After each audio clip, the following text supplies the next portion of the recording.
Hello, everybody. Nice to see you all. Happy New Year. So as I was thinking tonight about this talk about new beginnings, the obvious dawned on me. And that which is obvious was that there's no such thing as new beginnings. It's kind of completely obvious, but I wasn't really thinking about that when I was thinking about this talk. And about 20 minutes ago, I realized that the idea of a new beginning is an existential fallacy. Such things don't exist.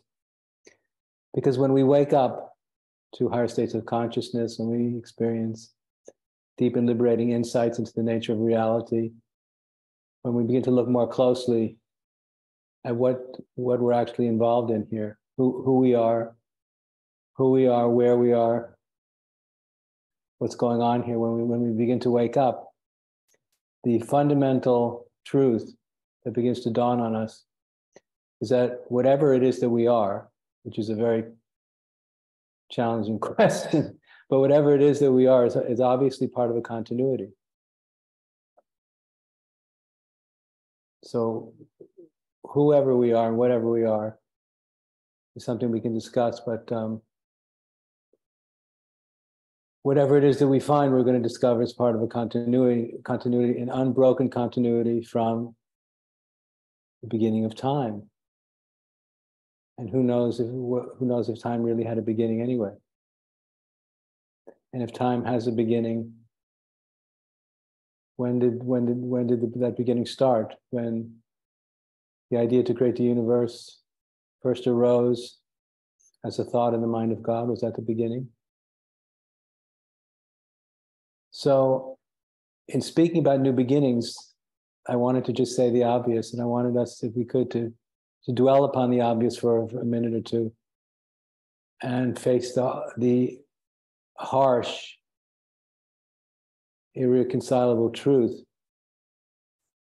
that we're part of a continuity, a process that's very complex and intricate and evolving, that has no beginning. Or if it did have a beginning, if the Big Bang was the beginning of the creative process, which many people believe that it was, that only happened once. And in terms of the challenge that our egos are facing with our regrets and our sins and our disappointments and our frustrations and our humiliations and our wishing we could do it all over again, when our ego is writhing in humiliation and frustration, we all want a clean slate. And the truth that the awakened mind reveals to us is that there's no such thing as a clean slate. Because karma is multidimensional and has multidimensional. The karmic momentum, which is what biologist Rupert Sheldrake calls cosmic habits, go all the way up and all the way down the spectrum of consciousness. And as they say in Mahayana Buddhism, as the Dalai Lama likes to repeat, there's a law of dependent origination. And the law of dependent origination tells us that everything that exists is dependent upon everything else that exists, and nothing exists independently or in isolation to everything else. That's the law of dependent origination. And he said in an interview that we did with him, he defined ego as the ignorant belief in what he called independent self-existence, which he says is an illusion, it doesn't exist. So I think if we want to be big-minded and big-hearted about this, if we want to be spiritually courageous and audacious and honest and authentically well-meaning and sincere, what a novel idea, and sincere, then we have to muster up a lot of courage, because we're all on a moving train, and We're not separate from the moving train. Every act, every action that we perform helps to create and give rise to more dimensions of this moving train. So we're already involved, deeply involved in ways that we can't even begin to imagine in this process, on this moving train that's in progress. So this process that we're all part and parcel of is in progress on many levels that we can see and so many levels that we can't see. And that's the truth. And it can't be stopped. The process is well in progress, and it's very complex. And what we falsely imagine to be merely our personal karmas are part and parcel of this complex, multidimensional process that's unfolding all around us and within us.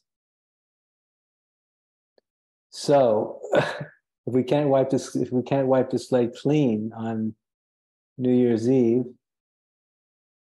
to start all over again, then we only have one other option, which is to muster up the courage and the spiritual wherewithal to jump right into the center of it all, to have the courage to try and take as much responsibility for the reality of our karmic circumstances and as many levels as possible, all at the same time. It's actually an impossible task because there's so much that we have to be willing to embrace, to come to terms with, to take responsibility for, to aspire, to transform. I suppose it's the attitude or the intention of the awakened bodhisattva. We have to awaken to kind of an unthinkable degree of heroism, because it takes a lot of courage to stop avoiding the truth. And the truth is there's no way back and there's no starting over, ever. In 10 minutes, it's just going to be 10 minutes later. Or in 10 years, it's going to be 10 years later, but there's no way to wind back the clock and to start all over again. The complexity of karma keeps unfolding and building upon itself. So we have to instead find the spiritual strength to be a great person and to do great things in the midst of unconditionally accepting the totality of our karmic predicament. Not in any way trying to deny or avoid our mistakes or our shortcomings and our failures. Realizing that we're all works in progress. We're all on this journey together and nobody's perfect. So it's what we need to let go of or transcend is our refusal to accept the totality of reality that we find ourselves in the midst of. And it's this karmic refusal, it's this reluctance to embrace the totality of the complexity of the picture that we find ourselves in the midst of.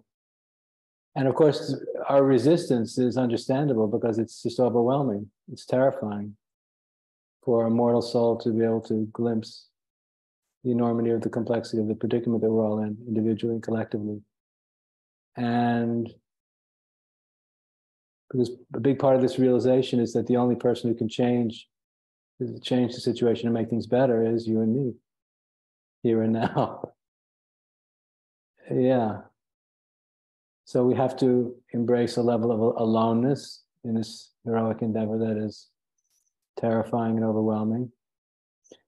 And we have to accept a degree of the vulnerability that's terrifying and overwhelming, and a degree of courage that's terrifying and overwhelming together. I don't know how anything's going to change unless we're willing to go that far, but that's kind of what it takes.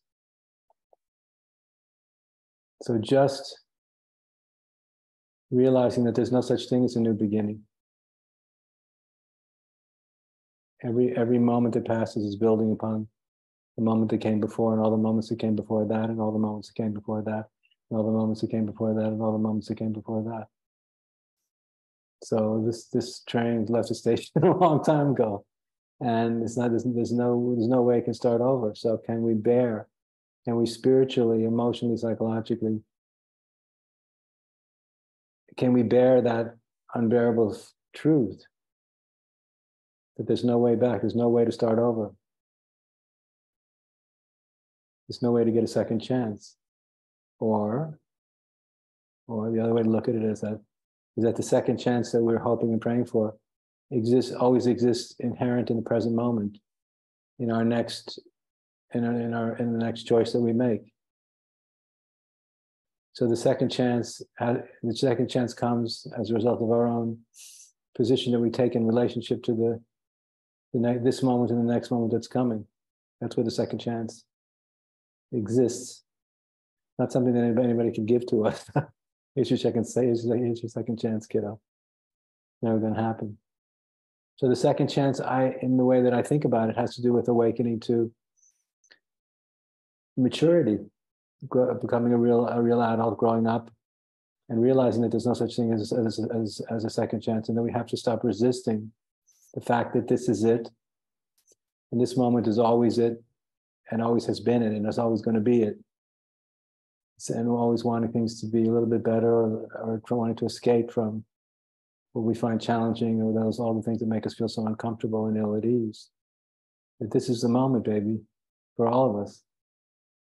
So this is the moment that we have to step forward as the enlightened ones.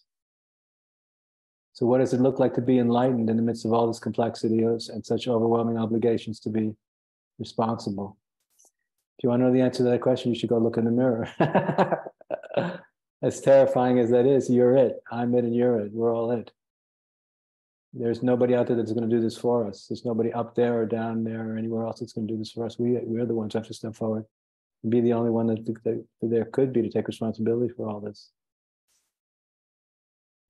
So I think the new beginning is really awakening to a level of maturity, spiritual maturity and dignity, self-respect and responsibility for life and for truth and for spirit that's overwhelming.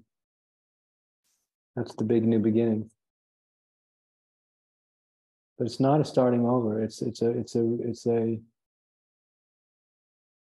embracing responsibility. It's embracing the very responsibility that we've been avoiding for God knows how many lifetimes. That's the beginning of a very different relationship to life. And that's what I think to speak metaphorically, that's what the energy and intelligence that created the universe is, we could say, hoping for. That's what she's waiting for and hoping for in all of us. When will he or she be ready to take responsibility for all of this? And I believe that until we're willing to take that kind of responsibility, she is helpless. Because at a certain point, the wheel or the guiding hands of this creative unfolding descends out of the sky and falls upon all of us.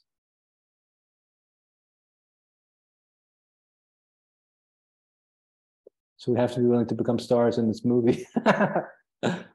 Yeah. We have to be willing to be counted and to bear witness, take responsibility.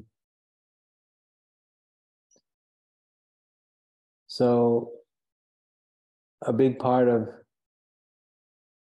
embracing a liberated position in relationship to life is giving up the whole idea of a new beginning. In other words, taking it off like a big bag you're carrying on your back, just take it off and leave it behind. You'll find yourself very much in the midst of a process that's been unfolding for a long time and then will continue to unfold well into the future, but we're not thinking about it in a foolish way anymore.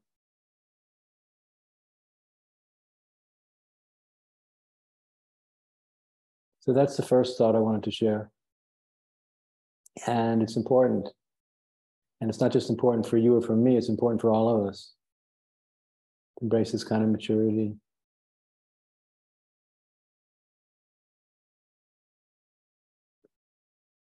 You know, when we think about this, when we think about the infinite nature of this cosmic evolving continuity that we're all part and parcel of, it's very difficult to think about beginnings and endings.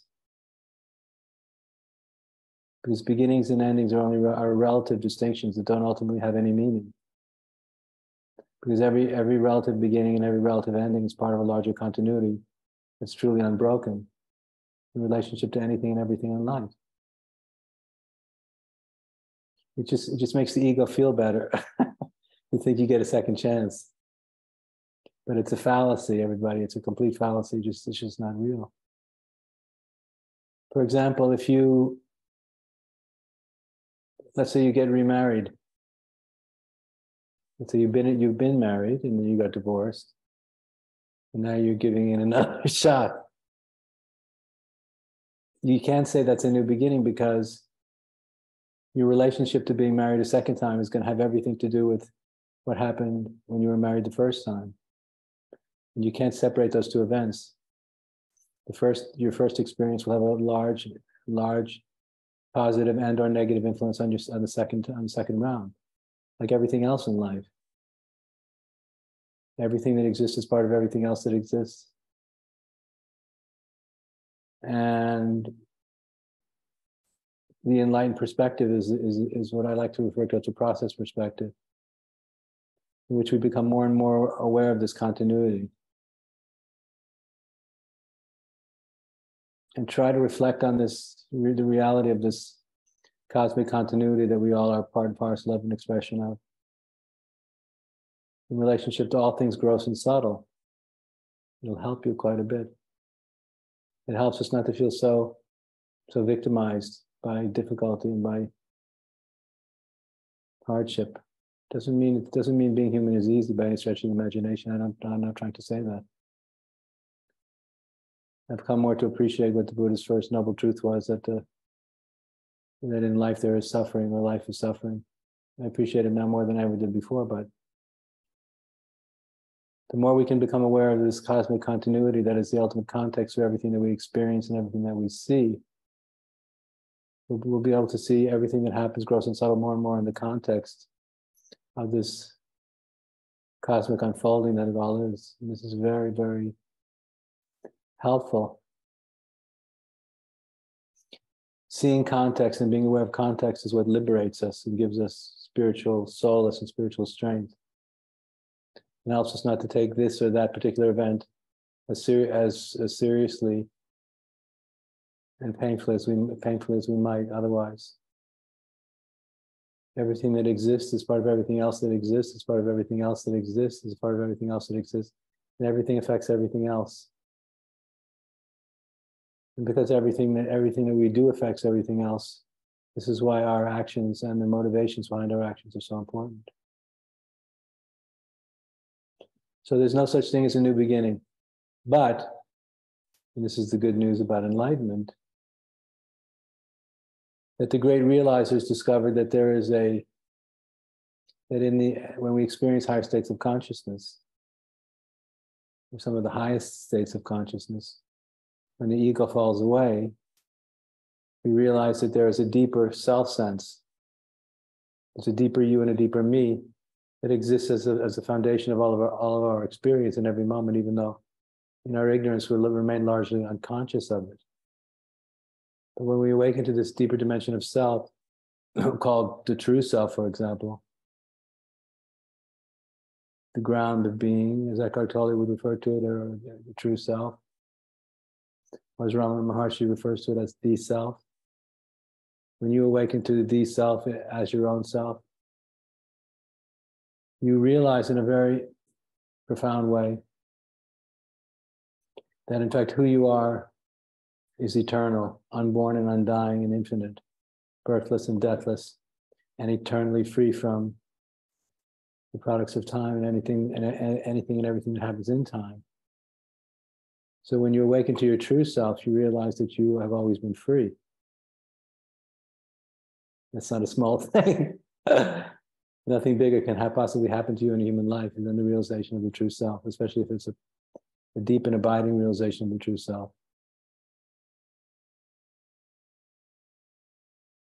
So can we say that the awakening to the true self is a new beginning? Not really, because when you awaken to the true self, you simultaneously recognize, everybody says when they have an experience of their own true self, they always say, but I've always known this, when they become conscious, when they emerge from the stupor of unconsciousness. And you awaken into the true self, which is the ground of their own being. Now we say, oh, but I've always known this. And they experience a state of remembrance. They remember who they really are. I remember who I really am. I'm not the ego. I am the true self, and I always have been. I just forgot. But that's not a new beginning, because in that awakening, there's the realization, I've always known this. If you say I've always known this, that means there's no beginning to this realization. I've always known this. And of course, in the awakening to the true self, there is the recognition that the ground of being, which is the synonymous with the true self, is an eternal ground. It's the awakening to and the recognition of eternity. So that's when you realize that my own self, I am eternal. The truth of who I am as a self, as an I, is truly synonymous with eternity. And this is what I'm describing as an experience. It's not an intellectual reflection. So when you awaken to the eternal nature of your own true self, you realize this has always been the case. So it's not a new beginning. It's a waking up. But waking up is not a new beginning. It's remembering the truth that most people forget, have lost sight of. So there's no new beginnings with enlightenment either. And then with the awakening to what I call the authentic self, what Sri Aurobindo, I think, we like to call the psychic being, that's when we wake up to the momentum of evolution, that we realize that this evolutionary impulse, that the impulse to evolve, the ecstatic nature of the impulse to evolve, is authentically the best part of me and the best part of you. It's a part of me that feels thoroughly positive and so deeply inspired about being here in this world. I want to exist. I want to exist. What a novel idea. I want to be here. I want to exist. Life is good. Life gives me the opportunity to exist in a context in which I can creatively participate in the adventure of evolution. That experience is an experience of pure creative inspiration and pure positivity. It's a pure positivity that's totally overwhelming. There's no neurosis there. There's no self-doubt. There's no fear. There's just pure inspiration, purely positive, pure inspiration. So when you have the experience that I am, as my own authentic self, this pure inspiration, pure positivity, it's a good thing.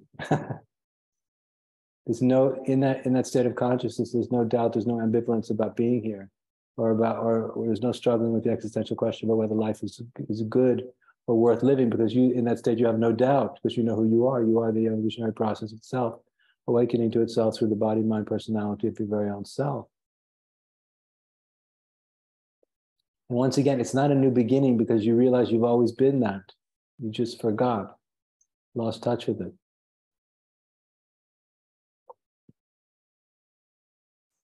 That's why it's waking up. You can only wake up if you've fallen asleep. And if people say, I fell asleep, it means that you used to be conscious, you used to be awake, and then you fell asleep, you lost touch. But even then, there's no new beginning. You're carrying on with the work that's been happening all along.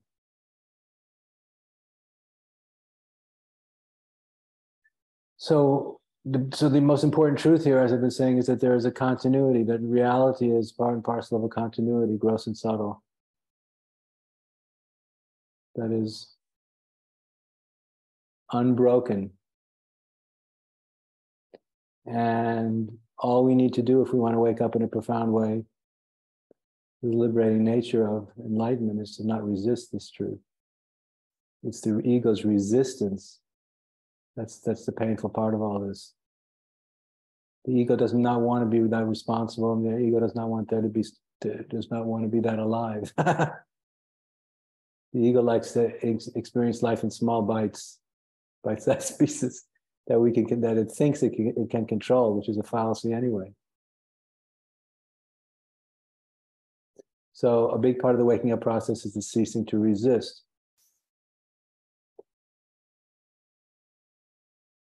Wow, you've changed. What happened to you? And you can say, well, I've stopped resisting. Wow, that's a new beginning. So yeah, I hope you can get the point of what I'm saying is that from one side of all this, it's that we have to take our feet off the brakes and stop trying to control everything for the wrong reasons, because we want to try and survive all this unscathed. You'll never survive this unscathed. Nobody does, and no one ever will. So if you don't want to survive unscathed, then you have spiritual strength. Because then you're here to make a mark. You're here to do something. You're here to be your true and authentic self with everything that you've got. What a novel idea. I'm here to make a difference. Why? Because someone's got to do it.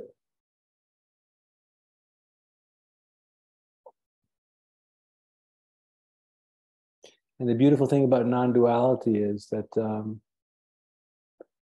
in Vedanta, they say that the highest truth is that there's only one and not two. And I am and you are, and we all are that one without a second. So therefore, I always like to ask people, do you believe that that's true? If you're a true seeker, and all the true seekers say, oh yes, I believe that. I say, do you believe that you're the only one, that you're the only one that there is, that when you hear the words, these foundational teachings of Vedanta, that there's only one and not two, do you believe that? Yes, I believe it. Do you believe you are that one without a second? Yes, I believe it. So then logically I have to follow up and say, well, therefore, who could have possibly decided to create the universe except you, since you're the only one that there is? And then there's a little bit of a shock. So it's the stopping to resist the implications of the immensity of enlightenment when we awaken these truths that we awaken to. It's having the courage to not resist the implications of these truths. Is where we find a real maturity, a real human dignity and spiritual power. But very few people want to be that free. And very few people have that kind of courage. Because it ain't a joke to wake up. And also, as I've been saying for a long time, if you really wake up in the way I'm describing, it'll shake up your life.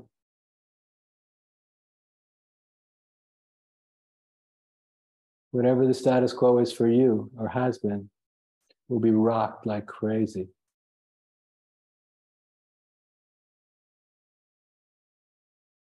The deepest realizers did not compromise. They lived their realization, however imperfectly, they lived their realization with a bold spiritual self-confidence that cared not what people thought. It takes guts. It's not easy. Because the realization itself, the realization of consciousness itself, if you allow it to touch your soul, will call you out. And then suddenly the question you have to wrestle with as well. If I am both the uncreated and the unborn, and then also the evolutionary impulse, what kind of impact is that going to have on the way I've been socialized? On my superego, on the conventional ways of thinking about self and other and life and culture and community and obligation and meaning and purpose. It's going to shake it all up. Shake it like crazy. That's when people get scared. I don't know who I am anymore. Well, that's the whole idea.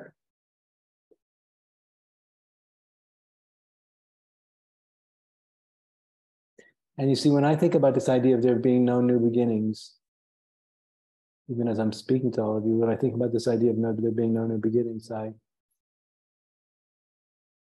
get these bare glimpses of the continuity that I'm referring to, which includes everything that we can see, smell, taste, and touch, and everything that we have experienced, and everything we can talk about, and infinitely more than that. It's all here right now.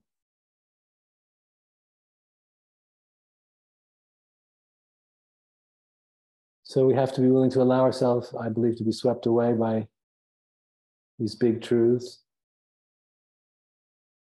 and do everything we can to honor them. And it's honoring these truths that's the most important thing, I think, in terms of living a spiritual life. It's not to get something for ourselves, but it's to honor these biggest truths, to stand for them, to be reflections of them to the best of our ability.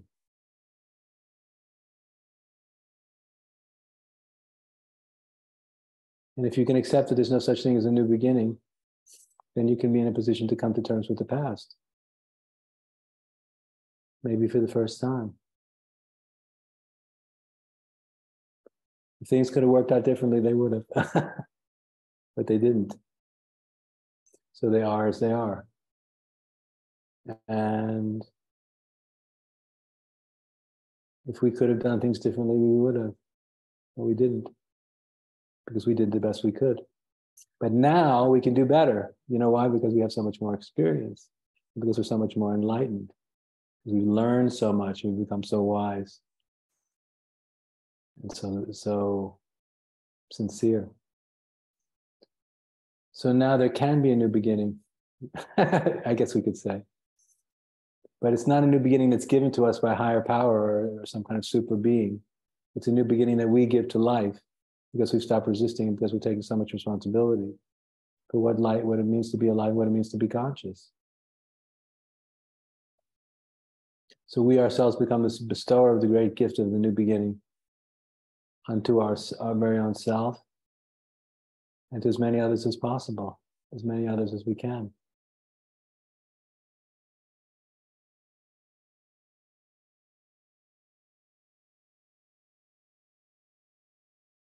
And just following on from all this, I've said most of what I didn't intend to say most of what I said tonight. I didn't really know what I was going to say. But what we want to learn how to do is we want to learn how to be our best self as much of the time as possible. We don't want to just have a good moment on a good day, in a good week, in a good month, in a good year. But we want to be able to be our best self a good deal of the time. If not all the time, might be a bit much because we're all human and imperfect and frail at times. But we want to learn how to make the effort to be our best self a lot more often. And I've noticed that what helps a lot of people be their best self is the recognition that there's an obligation to do so. Not because you feel like it, not because you think it's a good idea, because you know you have no choice. Because you feel obligated by consciousness itself to be your best self in front of your maker, in front of your friends, your family, in front of people you know, in front of people you don't know. We want to try not to give ourselves an excuse to be less than our best self for each other.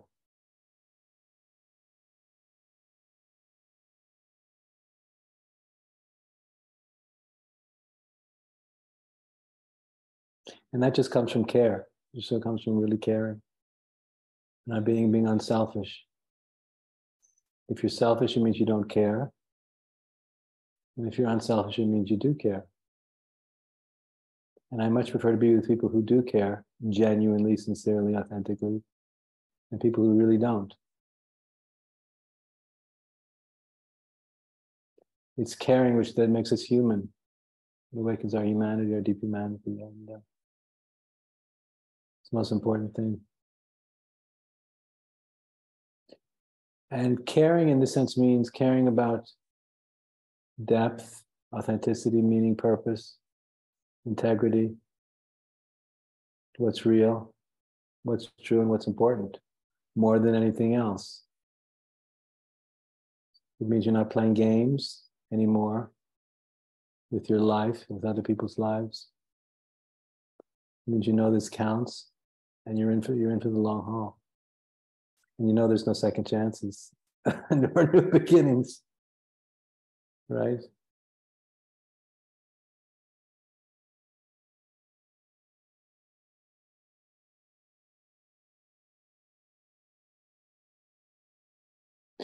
It's easy to be nihilistic and it's easy to relativize anything and everything. But I think if we do that, we're just copping out, hiding from the enormity of the implications of being awake and having to be responsible for the greatest good and all our imperfection.